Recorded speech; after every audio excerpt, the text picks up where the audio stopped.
안녕하세요. 오늘은 35번째 시간이 되겠습니다. 우리가 지난 시간에 예루살렘에서 어떠한 일이 일어났는가 하는 것을 살펴보았습니다. 하나님께서는 예루살렘에 복음을 증거하시기 위하여 바울 사도를 데리고 오십니다. 그 당시에 여러 종류의 사람들이 있다고 했습니다. 복음을 증거하는 바울도 있었죠. 바울의 생명을 걱정해주는 여러 형제들이 있었죠. 그리고 바울이 증거하는 말씀에 대해서 반대하고 모략하고 중상하고 그를 죽이려고 하는 사람들이 있었고, 지금 이때에 무슨 일이 일어나는가 전혀 영적으로 감각이 없는 군인들도 있다고 했습니다. 이러한 가운데서 하나님께서 사용하시는 사람, 그 사람이 어떠한 사람인가라고 하는 것을 주목해 볼 수 있어야 됩니다. 많은 사람들이 그런 생각을 합니다. 하나님, 저를 사용해 주십시오.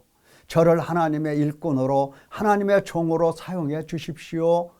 진실한 마음으로, 간절한 마음으로 하나님께 기도하는 사람, 또 그렇게 되기를 원하는 사람 많이 있습니다.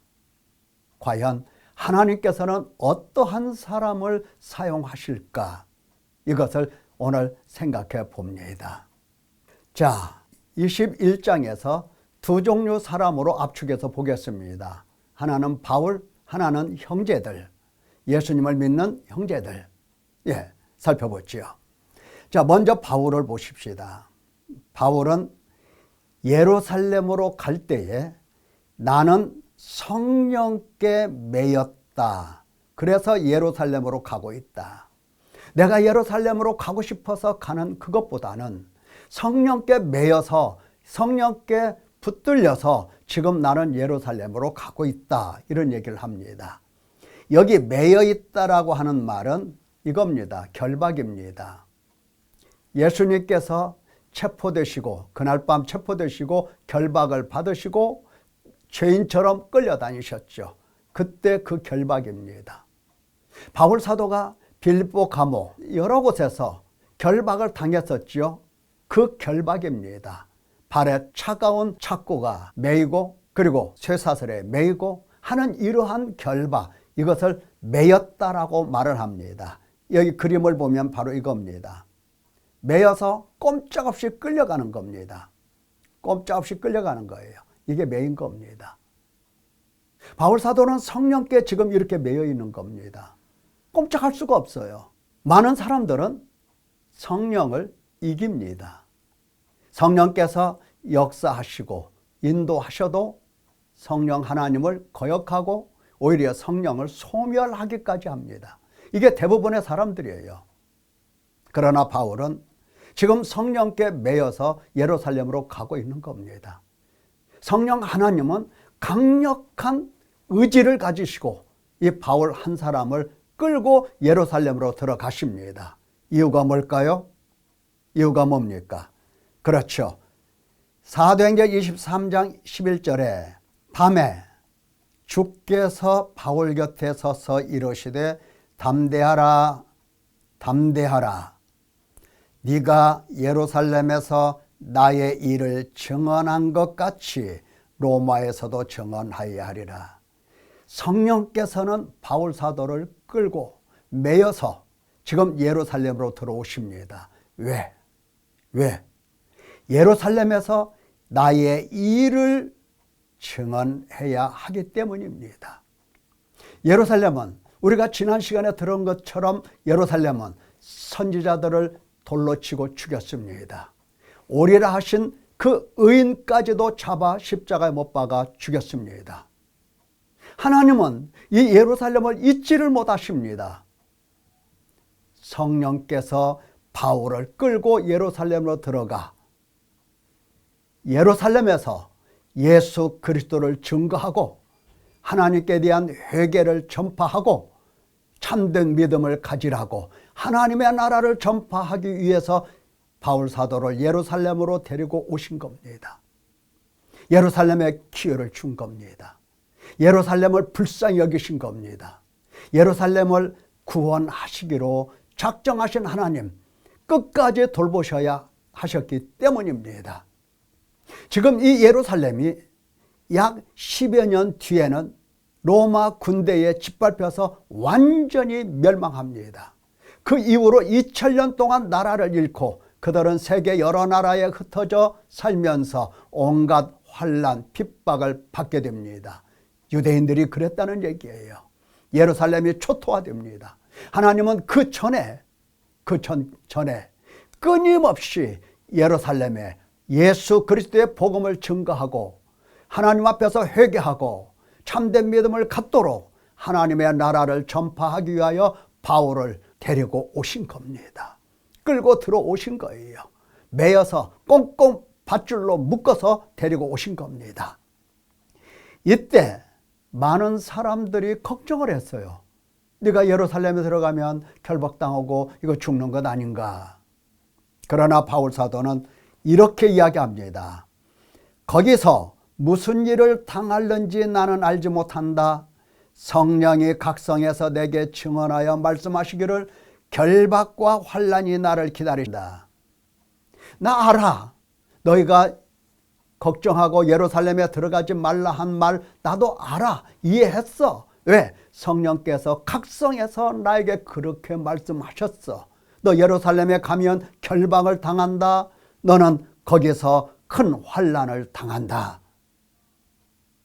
그러나 바울 사도는 내가 환난을 당할지라도 내가 하나님께 매여서 가는 한 나는 하나님 나라 복음을 전파하고 내가 죽으면 죽으리라. 거기서 죽을 거다.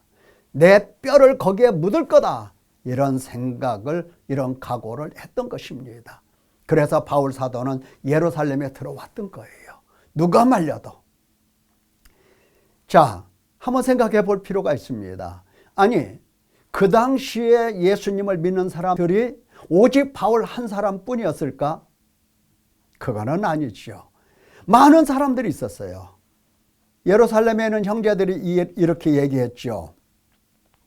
유대인 중에 믿는 자 수만 명이 있다. 예, 믿는 사람들이 한둘이 아니에요. 이쯤 되니까. 예수님께서 죽으시고 부활하신 후 30, 40년이 흘러가니까 믿는 자의 수가 수만 명으로 불어났어요. 또 거기에는 형제들이 있었습니다. 교회 지도자들이 있었다는 거예요. 우리와 함께 야고보도 있었고 장로들도 있었습니다. 이 야고보라고 하는 사람은 교회가 기둥같이 여긴다고 그랬어요. 이 기둥이 무너지면 집이 무너지죠. 그러니까 예루살렘 교회가 무너지지 않도록 지탱하고 있을 만큼 귀중한 역할을 하는 야고보가 있었다는 겁니다. 야고보는 예수님의 동생이에요. 친동생. 자, 이렇게 야고보도 있었고 또 장로들도 있었고 믿는 자가 수만 명이었지만은 하나님은 그들을 통하여 예루살렘에서 복음을 증거하기를 원하지 않으셨어요. 하나님이 택하신 종이 따로 있었어요. 하나님께서 사용하시는 하나님의 일꾼이 따로 있었다는 얘기입니다. 어떤 사람일까요? 과연 그 사람이 어떤 사람일까요? 어떤 사람을 하나님은 쓰시기를 원하실까요? 우리가 바울 사도를 잠깐 들여다보면 알 수가 있습니다. 바울이 증인으로 결정된 이유가 있죠. 첫째는 학문이 많이 있는 사람입니다. 지금 예루살렘은요, 다른 곳과 달라요. 뭐가 다릅니까? 지금 율법의 학자들이 이 성에 서기관, 율법사, 대제사장 이런 사람들로 즐비하게 늘어섰어요. 공부 많이 한 사람들이에요. 성경에 정통한 사람들이에요. 이런 사람들 앞에서 복음을 증거하려고 할 것 같으면 이 사람들을 넘어서야 됩니다. 그 적임자가 바로 바울입니다. 그는 태어나면서부터 율법에 익숙한 사람이고 가말리엘이라고 하는 당대 최대의 율법 학교입니다. 그 문화에서 수학한 사람이고 조상들의 율법에 엄한 교훈을 훈련받은 사람입니다. 자, 이러한 외적인 증거가 있어야 하는 겁니다.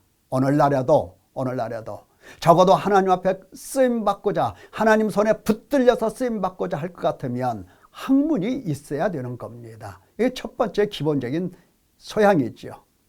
자, 두 번째는 이 바울 사도는 예수님을 체험한 사람이에요. 어떻게 체험했죠? 다른 사람들은, 지금 야고보 같은 이런 사람들은 예수님을 이렇게 눈으로 체험을 했어요. 그러니까 함께 자랐죠. 그가 고난받았죠. 십자가에 못 박혔죠. 이렇게 해서 예수님을 체험을 했어요. 바울 사도는 다릅니다. 성령 안에서 예수 그리스도를 체험한 겁니다. 부활하신 예수 그리스도, 성령 안에서 하나님의 나라의 왕 중에 왕이신 예수 그리스도, 대제사장이신 예수 그리스도, 그의 피로 죄 씻음을 받는 예수 그리스도를 성령으로 체험을 했어요. 보십시오. 그가 예수님을 만난 뒤에 아나니아가 이렇게 얘기했죠. 예수께서 성령으로 너에게 충만하게 하신다 하면서 너의 죄를 씻어라, 회개하라, 이렇게 이야기를 했던 겁니다. 누구보다도 바울 사도는 깊은 죄의식을 가지고 하나님 앞에 정말 오랫동안 깊게 마음을 찢으면서 그가 회개를 했어요. 그 결과 죄 씻음이 무엇인가를 확실하게 체험을 한 사람이에요. 보십시오. 에베소에서 증거한 말씀 이거 아닙니까? 하나님께 대한 회개, 주 예수 그리스도, 그리고 그에 대한 믿음, 곧 하나님의 나라를 전파했다고 얘기를 하지요. 예수 그리스도를 그가 체험을 했던 겁니다. 성령 안에서.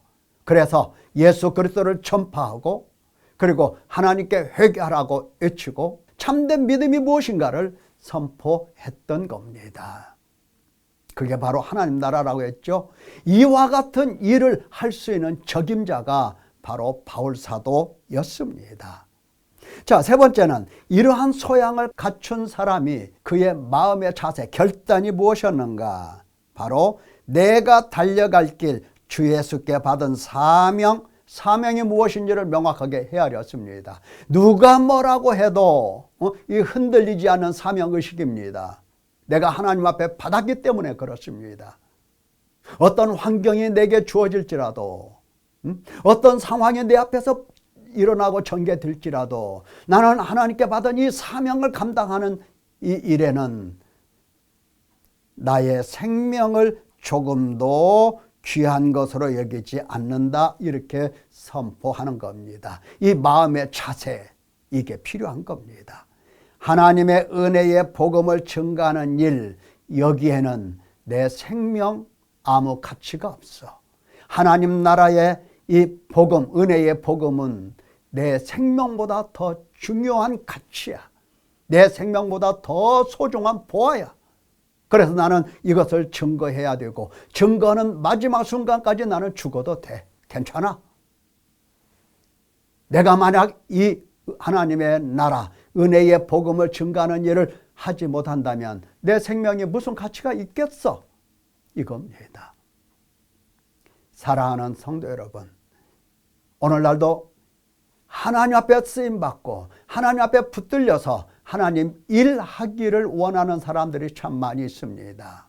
감사한 일이죠. 좋은 일이고 칭찬받아야 마땅한 일입니다.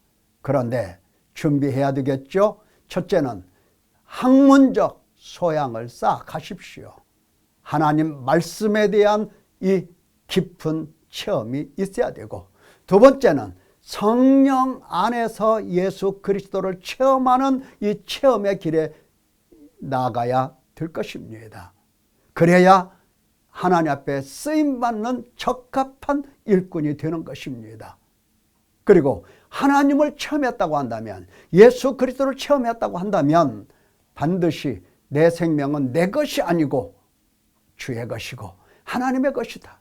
내 눈도 하나님의 시각으로 사용이 되어야 되고, 내 귀도 하나님께 쓰임 받아야 되고, 내 입도 하나님 앞에 쓰임받아야 되고 나의 손과 발 모든 내 몸은 하나님의 것이야 라고 하는 이 결단, 이 각오가 우리 속에 일어나야 할 것입니다. 하나님은 이러한 사람들을 사용하시기를 원하시고 이런 사람 쓰시기를 기뻐하십니다. 하나님 앞에 쓰임받기를 원하십니까? 이러한 사람 되시기를 예수님의 이름으로 축원합니다. 감사합니다.